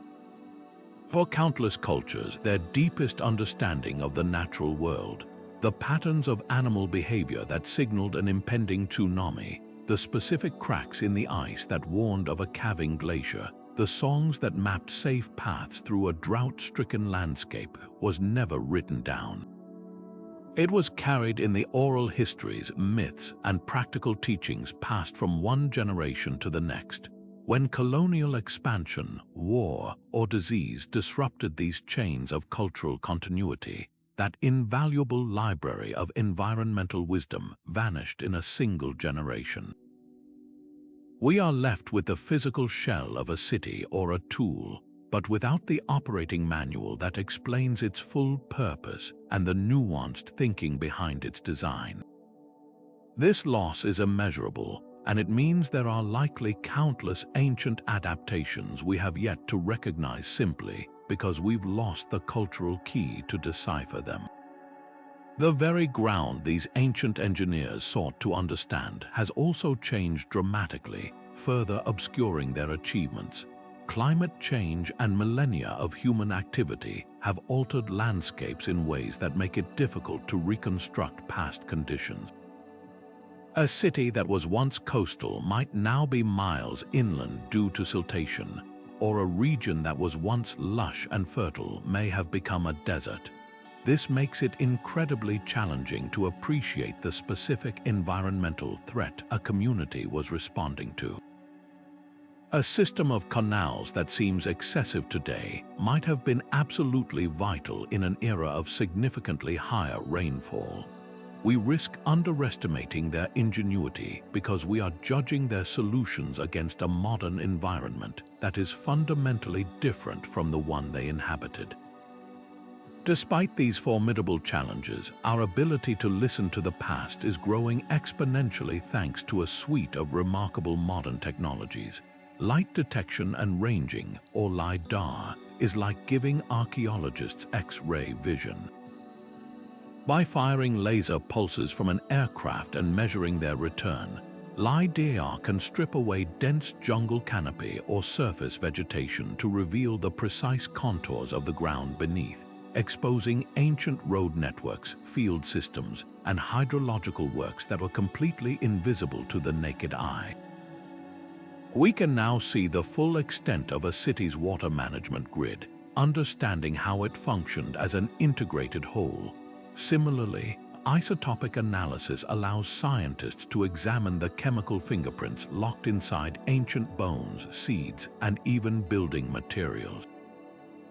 By analyzing these isotopes, researchers can determine past climate conditions, trace the sources of water used by a civilization, and understand agricultural practices, providing a concrete environmental context for their architectural choices. This technological renaissance is transforming our understanding, turning speculative theories into supported facts, and revealing a past that was far more sophisticated and intentional than we ever previously imagined. This relentless detective work does more than just satisfy our curiosity about history. It underscores a vital, timeless lesson about the fragility of knowledge itself. Every time we decipher an ancient strategy for survival, we are effectively pulling that wisdom back from the brink of permanent oblivion. Their successes become a part of our collective toolkit, and their failures serve as stark warnings. In an era of our own environmental uncertainty, this emphasizes the critical importance of preserving and transmitting knowledge. Both the high-tech data of our satellites and the ground-level, community-based wisdom of how to live in a specific place. The greatest resilience a society can build may not be a wall of stone, but a living, growing library of understanding, diligently maintained and faithfully passed on, ensuring that the hard-won lessons of the past continue to inform and protect the future. This profound connection between the environment and the human spirit brings us to a dimension of resilience often overlooked in our modern, technology-focused world, the psychological. For ancient communities, the ever-present threat of disaster was not just an engineering problem to be solved. It was a fundamental part of the human experience that shaped their culture, their rituals, and their very identity. Living in the shadow of potential annihilation fostered a unique social psychology, one that understood survival was not just about strong walls, but about strong people bound together by shared purpose and mutual support.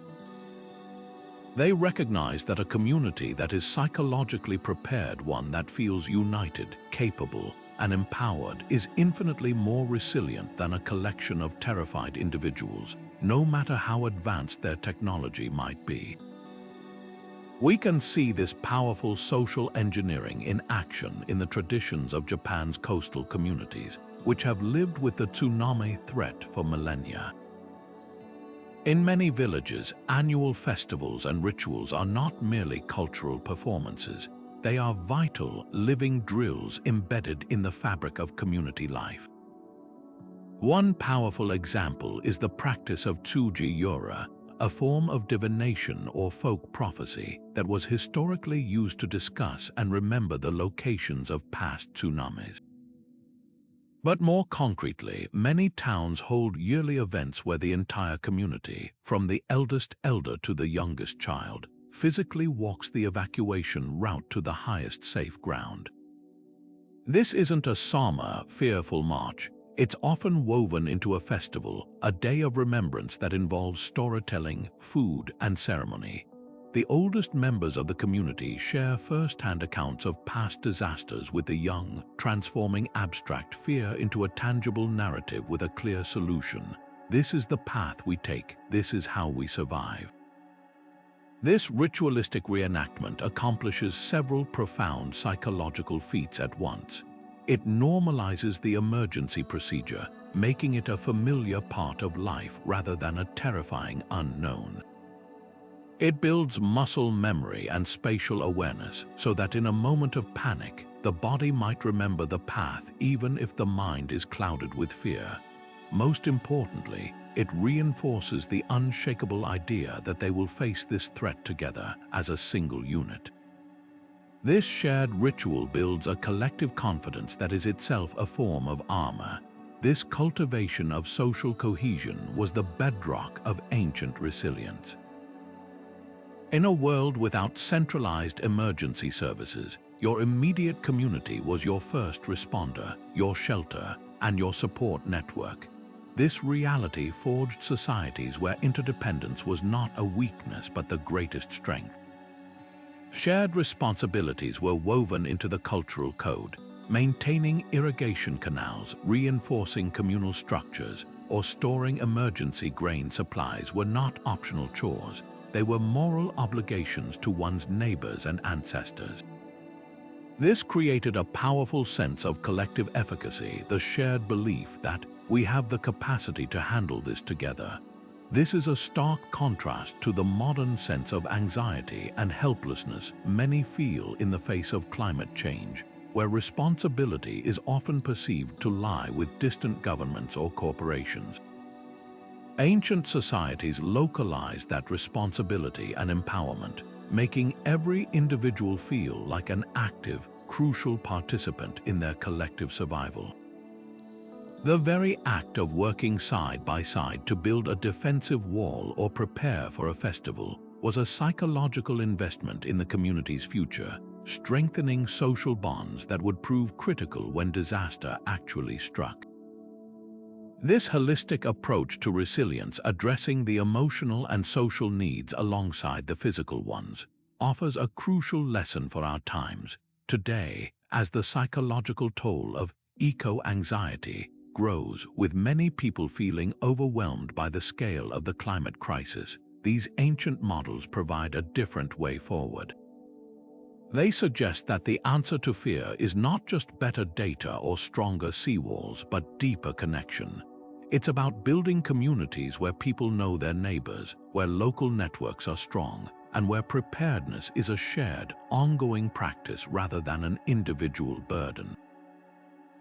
It's about creating modern rituals, whether it's a neighborhood tree planting day, a community emergency preparedness workshop, or simply a block party that strengthens social ties that foster that same sense of collective efficacy.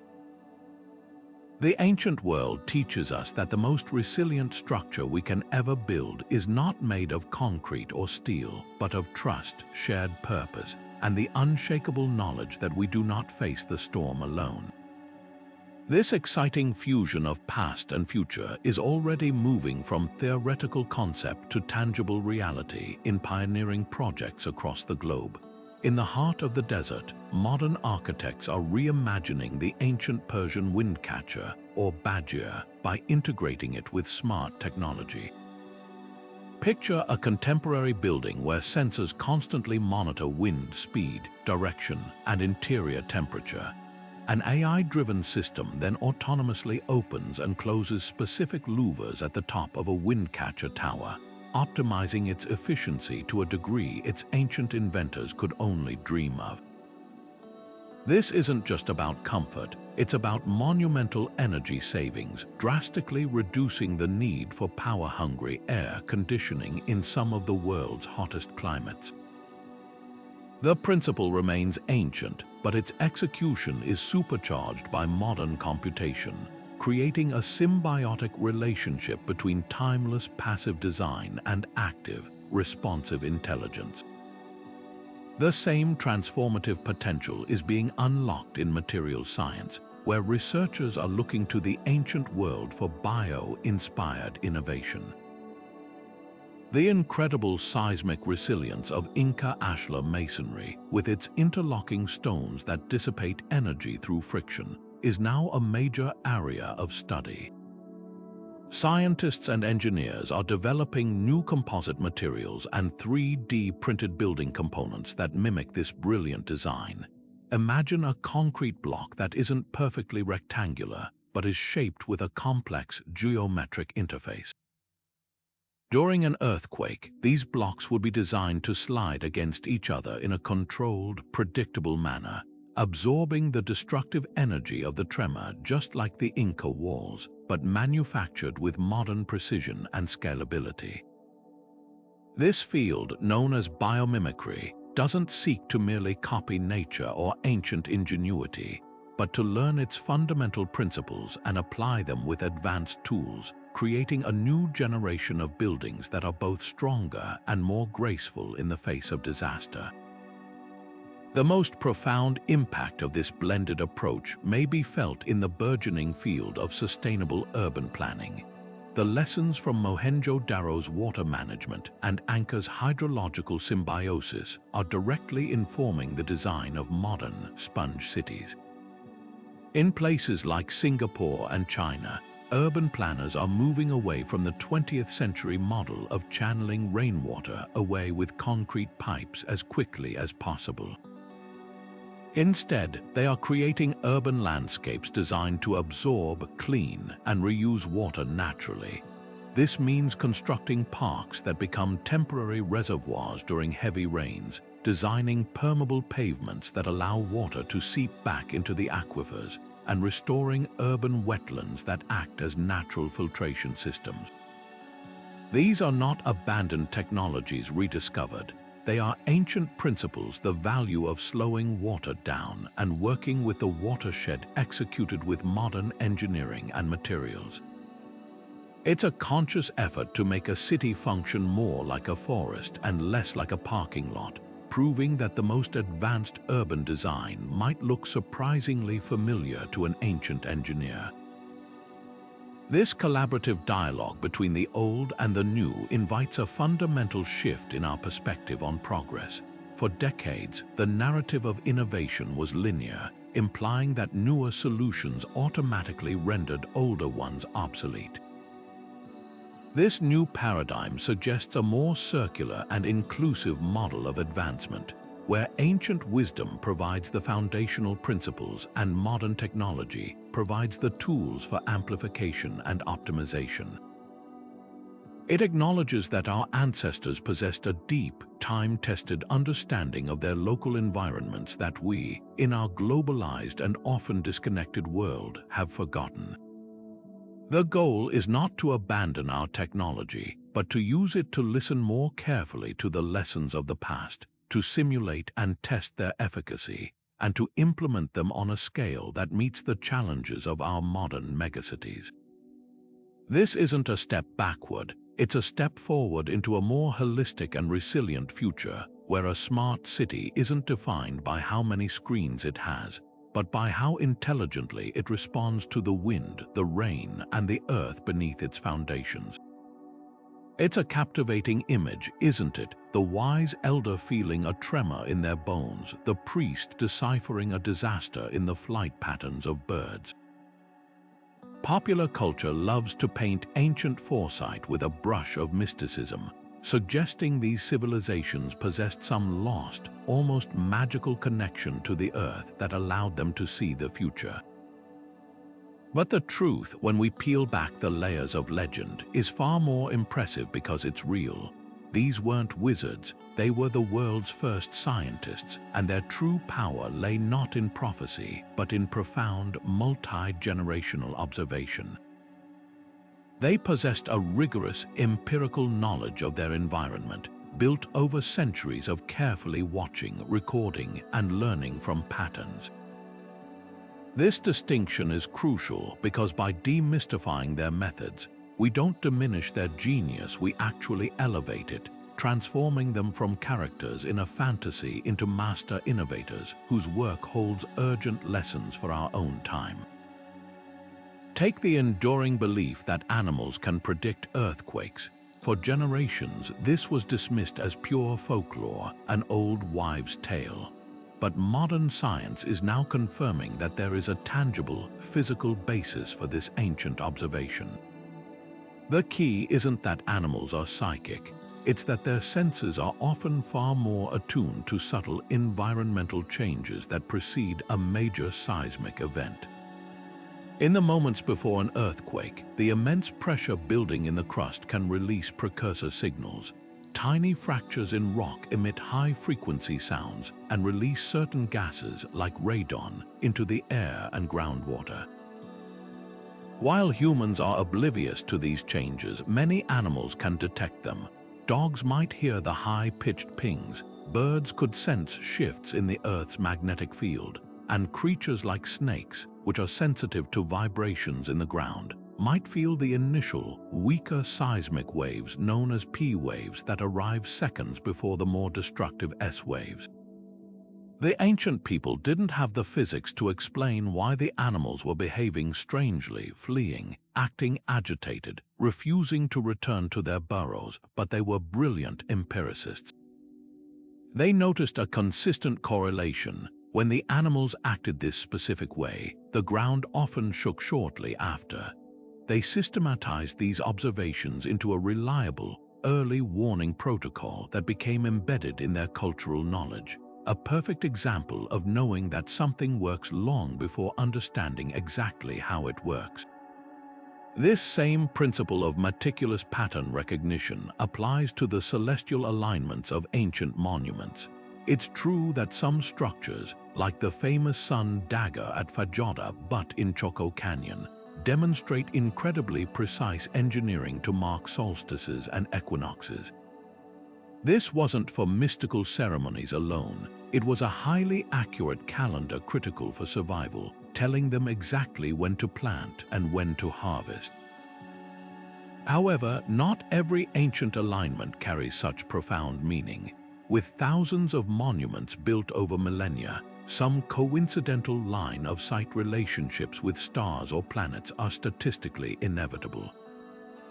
The real sophistication lies in distinguishing the intentional from the accidental. The builders of the Temple of Amun-Ra at Karnak didn't achieve that perfect solstice alignment by chance. It was the result of painstaking, repeated astronomical measurement over generations. They were conducting long-term scientific research, using architecture as their recording device. By contrast, a solitary standing stone that happens to line up with a star might simply be a grave marker or a territorial boundary. The myth we must debunk is the idea that every ancient structure is a mysterious astronomical computer.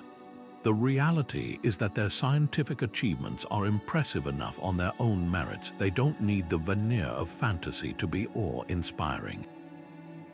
This clarity is not just an academic exercise, it's the very thing that allows us to apply their lessons effectively today. If we dismiss their work as magic or mystery, we can't learn from it. But when we recognize it as the result of diligent, evidence-based observation, it becomes an invaluable toolkit. Modern seismologists are now seriously studying historical and anecdotal reports of animal behavior to see if they can be quantified and incorporated into early warning systems. Understanding the ancient principles of passive seismic design, like the flexibility in Minoan walls or the energy dissipation in Inca masonry, directly inspires modern earthquake-resistant engineering. By separating the fact of their empirical science from the fiction of supernatural foresight, we gain access to a deep well of proven, sustainable, and resilient strategies. We stop looking for lost secrets and start recognizing a timeless, replicable methodology. Watch the world closely, learn from its patterns, and design your society in respectful harmony with them. That isn't a forgotten art. It's a call to rediscover a way of thinking that is perhaps more critical now than ever before. While we often picture ancient engineers and astronomers as men drawing plans or gazing at the stars, a vast and critical repository of disaster knowledge was being curated and passed down in a different sphere entirely, the domestic world, which was largely managed by women. Their role as the primary caregivers, food producers, and healers in most ancient societies placed them on the front lines of daily survival, making them intimate experts in the rhythms and threats of their local environment. This wasn't about grand monuments, it was about the granular, everyday wisdom that kept a family alive through a drought, a harsh winter, or a sudden outbreak of disease. Their contributions form a crucial, yet often invisible, chapter in the story of human resilience, one where the hearth was just as important as the temple in the fight against disaster. Consider the critical domain of food security. In an era without refrigeration or global supply chains, surviving a poor harvest or a long winter depended entirely on effective preservation and storage. This monumental task fell predominantly to women, who through generations of experimentation became masters of this essential science. They learned which grains stored best in sealed ceramic jars buried in cool, dry soil to protect them from pests and rot. They developed techniques for drying meats and fruits in the sun or over smoky fires to create durable, nutrient-rich reserves. They fermented vegetables and brewed beers, not just for consumption, but as methods of preservation that could provide vital vitamins during lean times. This knowledge was a form of active risk mitigation. By maintaining a well-stocked larder, a woman was effectively creating her family's first emergency response system, a buffer against the disaster of famine. This wasn't a passive act of cooking. It was a strategic, forward-thinking practice that required a deep understanding of seasonal patterns, resource availability, and future needs.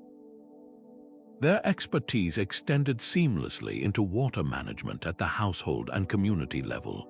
While men might have engineered the grand aqueducts or city-wide canals, women were often the managers of this precious resource on a daily basis. They were responsible for collecting, storing, and rationing water for drinking, cooking, and cleaning. This daily intimacy gave them a unique awareness of water quality and safety.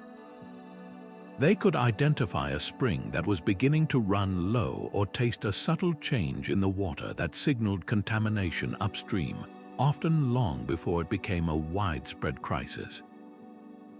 In many cultures, women were the keepers of knowledge about which plants could purify water or which types of clay pots kept water cool and free from bacteria. This made them the unsung hydrologists of their communities, their observational skills providing an early warning system for hydrological shifts and waterborne threats. Perhaps their most profound role was as healers and herbalists. Before modern medicine, navigating illness and injury relied on an extensive pharmacopoeia derived from the local flora. Women, as caregivers for the sick, were the primary developers and custodians of this botanical knowledge. They learned which roots could reduce a fever, which leaves could bind a wound and prevent infection, and which berries were poisonous. This knowledge was a direct defense against the silent disaster of epidemic disease.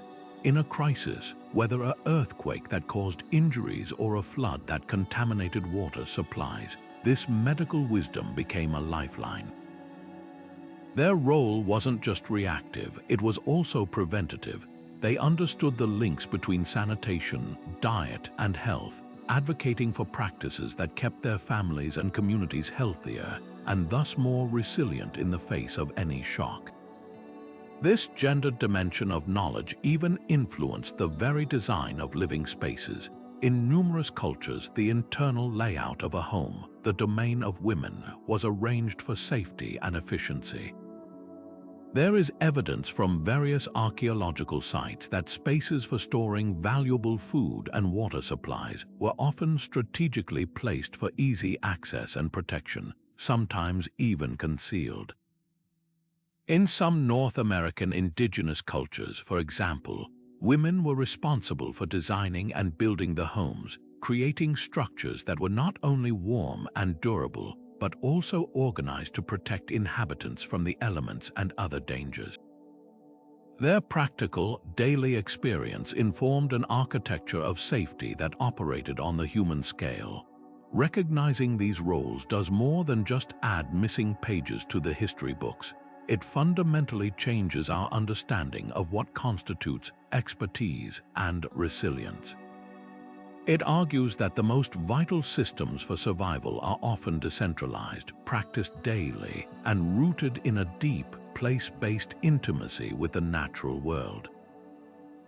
For modern disaster risk reduction, this is an invaluable lesson. It promotes a more inclusive approach that values local knowledge, especially the knowledge held by women who are still often the primary managers of household resources in communities around the world. Their historical role reminds us that resilience is not just engineered from the top down. It is also cultivated from the ground up, in the home, in the garden, and in the accumulated wisdom of generations of caregivers who turned the daily act of living into an art of survival. And this seamless integration of resilience into daily life brings us to a profoundly practical dimension of these ancient designs, their undeniable economic logic. When we view these structures purely as feats of engineering, we capture only half the picture.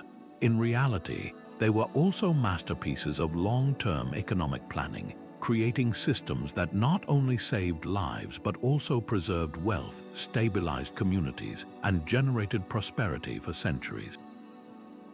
The upfront investment in such intelligent design was never seen as a mere cost. It was understood as the wisest possible insurance policy, one that protected a society's most valuable asset, its functional continuity. Consider the staggering economic advantage of not having to constantly rebuild. For a modern comparison, just look at the financial devastation wrought by a single major hurricane or earthquake today, where the bill for reconstruction can run into the hundreds of billions of dollars and take a decade or more to recover from. Ancient societies without the luxury of national debt or international aid would have been utterly crippled by such repeated losses. A city that collapsed in every major quake would exhaust its resources, its labor force, and its morale within a few generations. But a city like Knossos, with its flexible timber-laced walls, could experience a tremor, sway with it, and require only minor repairs. The economic saving was astronomical.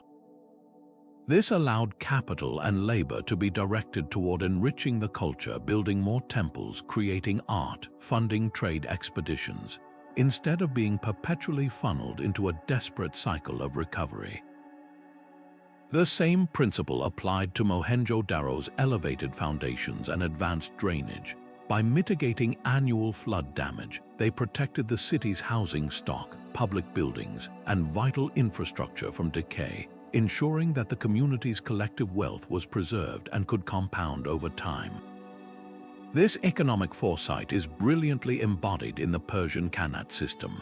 Constructing a Qanat was an enormous undertaking, requiring a team of skilled workers to tunnel underground for miles, from the foothills where the water originated to the arid plains where it was needed. It was a massive capital project, yet this investment unlocked immense and sustained economic returns. By providing a reliable, year-round water source in the desert, the Qanats turned barren land into immensely productive agricultural estates.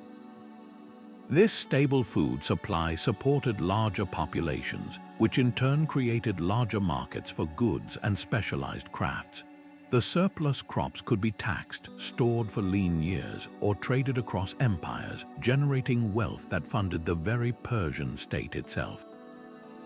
The system was so effective and so economically viable that many of these ancient tunnels are still in use today, after nearly 3,000 years. It's almost impossible to calculate the return on investment for a piece of infrastructure that has been paying dividends for millennia. This is the ultimate example of sustainable economics, a system that pays for itself not in quarterly reports, but across countless generations. We see this same economic logic in ancient trade hubs, where resilience was a direct catalyst for commerce. Take the rock-cut city of Petra, a dazzling metropolis carved into the red sandstone cliffs of Jordan. Its location was not just defensible against human enemies, it was also strategically chosen within a canyon that provided natural protection from the desert's brutal winds and scorching sun. This made it a predictable, safe, and hospitable oasis for caravans traveling the lucrative incense routes. Merchants knew they could rest, resupply, and trade in a stable environment, protected from the sandstorms that could wipe out an unprotected convoy. This reliability made Petra incredibly wealthy. The city could charge for lodging, protection, and water, and it took a cut of all the trade that passed through its gates. Its disaster-resilient design, its very geology, was its primary economic asset, attracting the commerce that built its legendary treasury.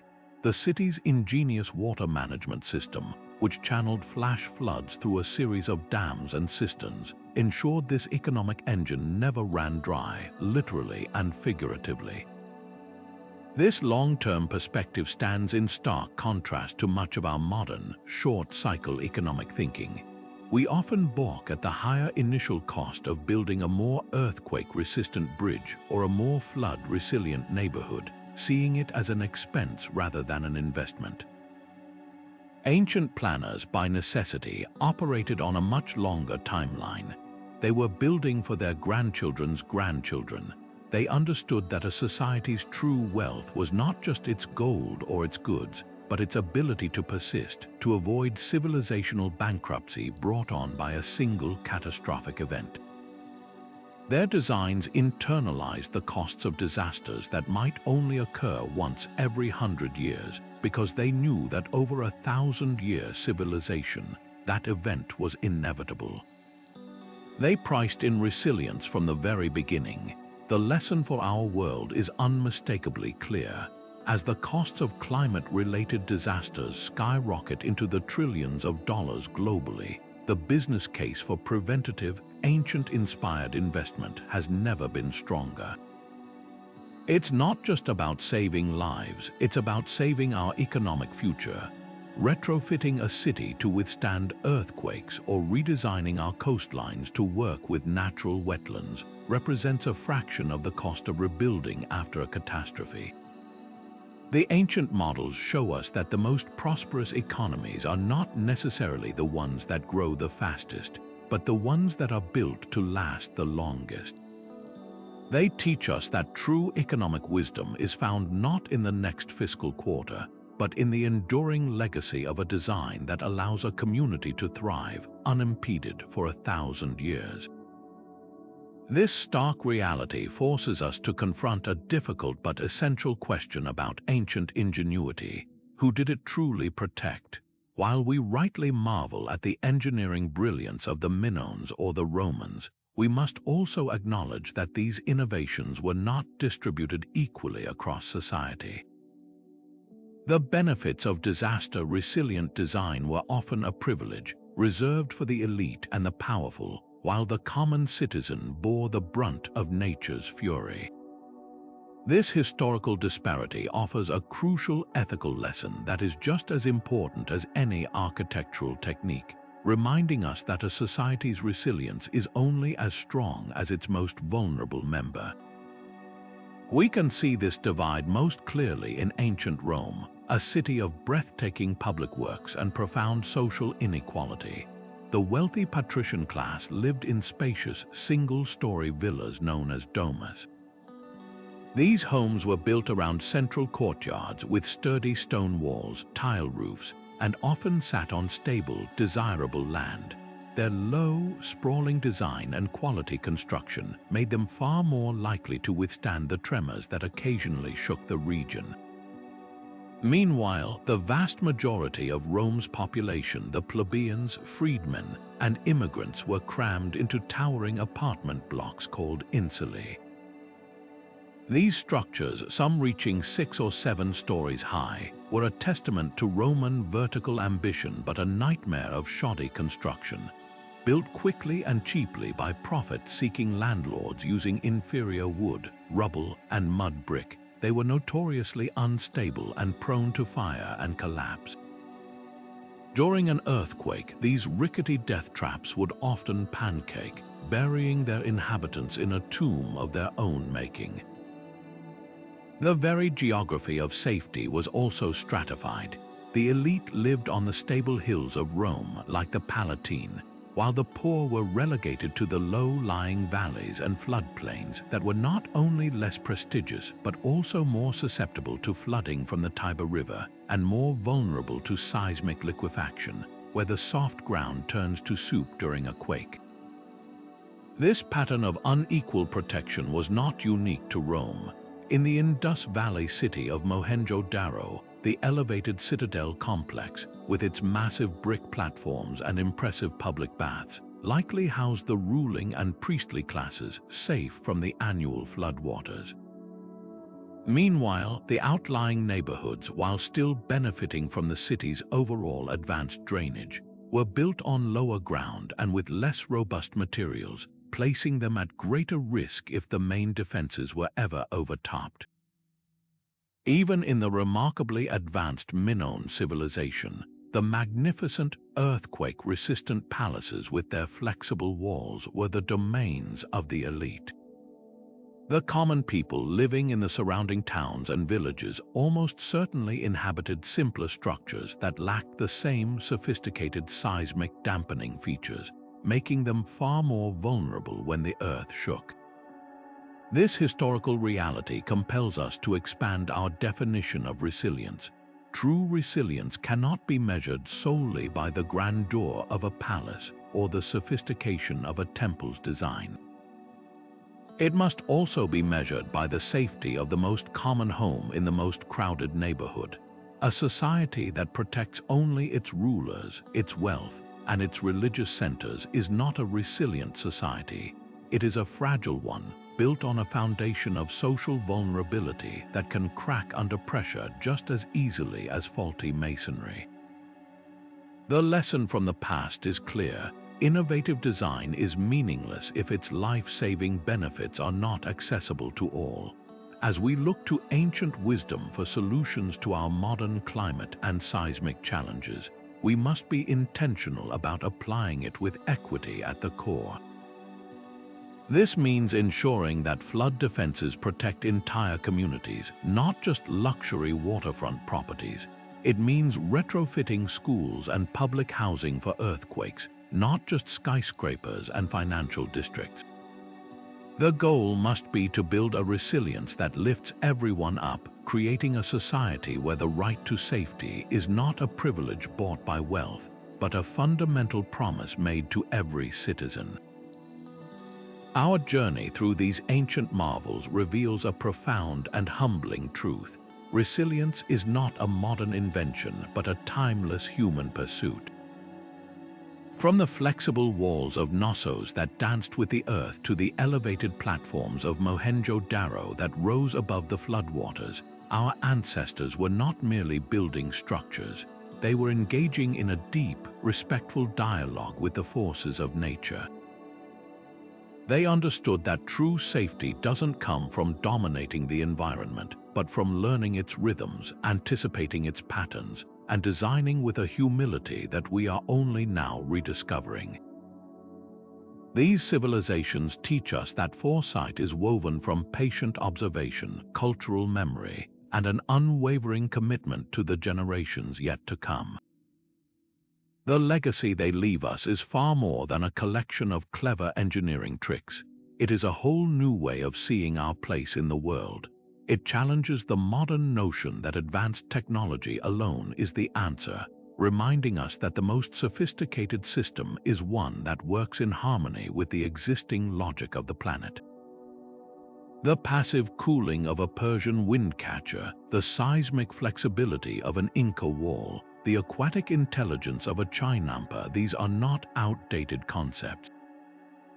They are masterclasses in sustainable design, proven across centuries and waiting to be reinterpreted with our modern tools. This is the powerful synergy we must now embrace, combining our unprecedented computational power and global data with the place-based, deeply ecological wisdom of the past. Ultimately, these stories are not just about stone and water. They are about the enduring human spirit and our incredible capacity to adapt. They show us that resilience is as much about social cohesion and shared knowledge as it is about material strength. It's about communities that walk their evacuation routes together in annual ceremonies, cultures that encode survival instructions into song, and the quiet, often overlooked wisdom of those who manage daily resources. As we face our own era of climate uncertainty, these ancient voices urge us to look beyond short-term solutions and build for the long term, to value equity as much as innovation, and to remember that listening to the land, to each other, and to the lessons of history is the first and most vital step in creating a future that can endure. Let these incredible innovations inspire you to see the built world around you with new eyes, to appreciate the deep intelligence embedded in older ways of living, and perhaps even to advocate for a modern architecture that is not just stronger but wiser.